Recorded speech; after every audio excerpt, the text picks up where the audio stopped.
Jiddu Krishnamurti, cet énigmatique maître spirituel du XXe siècle, a remis en question les doctrines traditionnelles et offert une perspective radicale sur la nature de la réalité et la quête de la vérité.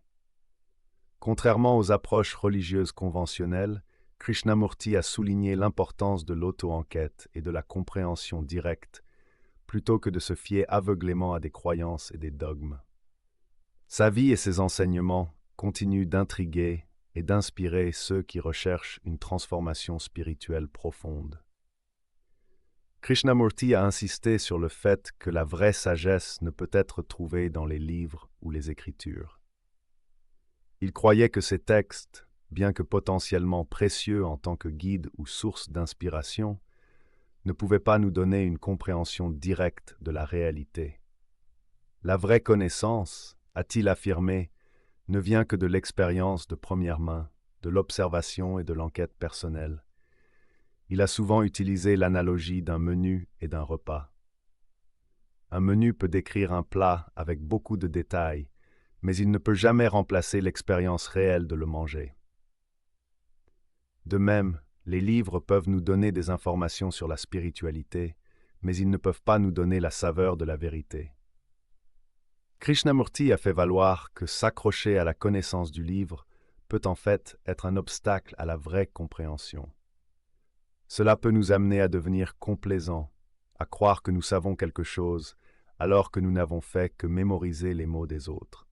Cela peut également créer une illusion de certitude, nous empêchant d'explorer et de découvrir par nous-mêmes.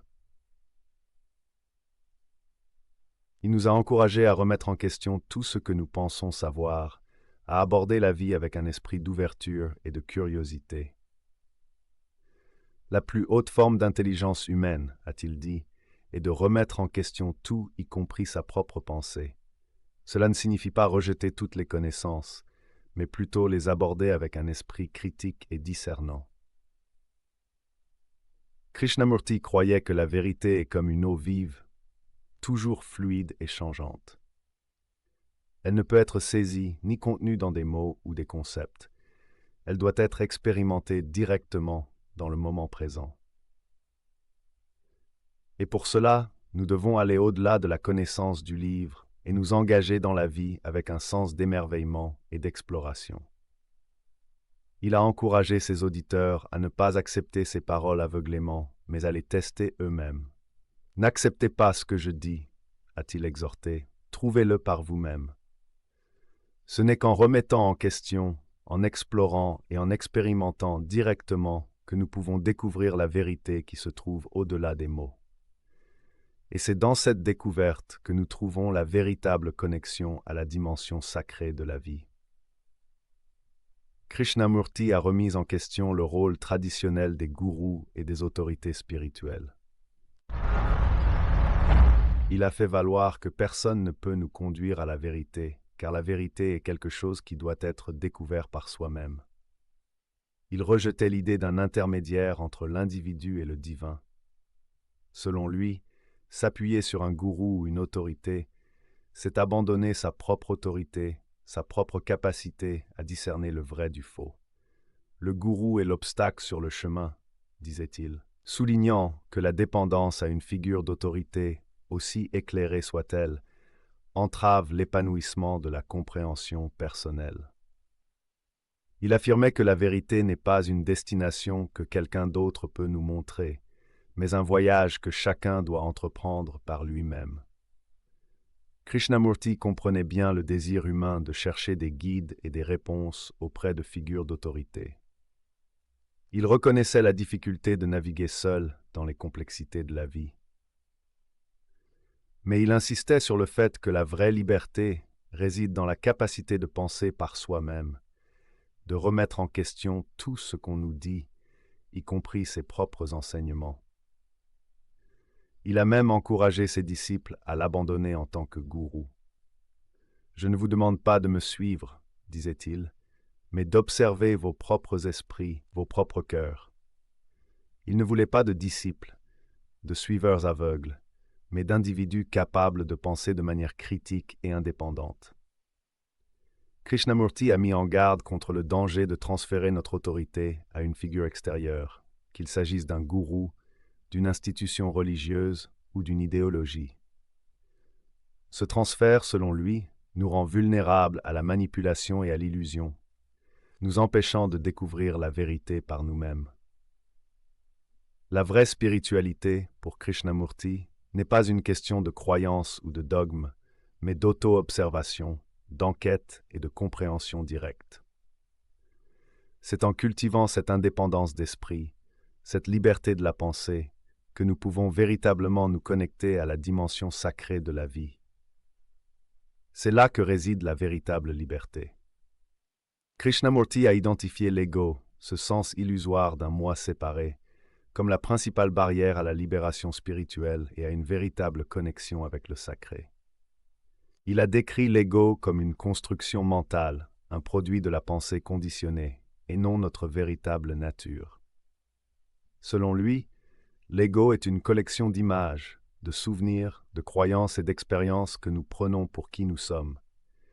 C'est une image de soi fabriquée, constamment renforcée par la comparaison, la compétition et la recherche de l'approbation. Ce faux sens de soi, cet ego, est la source de nos conflits, de nos peurs et de nos souffrances. Il nous piège dans un cycle incessant de désir et de peur, de plaisir et de douleur. L'ego est toujours en quête de sécurité, de plaisir et de reconnaissance, créant un sentiment constant d'insatisfaction et d'insécurité. Il nous sépare des autres, du monde qui nous entoure et de la dimension sacrée de l'existence. Krishnamurti a souligné que la dissolution de l'ego n'est pas une réalisation à atteindre, mais un processus continu d'auto-observation, de conscience et de compréhension. Il ne s'agit pas de se débarrasser de l'ego, car c'est une illusion de penser qu'on peut se débarrasser de quelque chose qui n'existe pas réellement. Il s'agit plutôt de voir l'ego pour ce qu'il est, une construction mentale, une illusion. Comment pouvons-nous voir à travers cette illusion? Krishnamurti a suggéré de porter une attention particulière à nos pensées, nos émotions et nos réactions sans jugement. En observant attentivement le fonctionnement de notre esprit, nous pouvons commencer à voir comment l'ego se crée et se perpétue.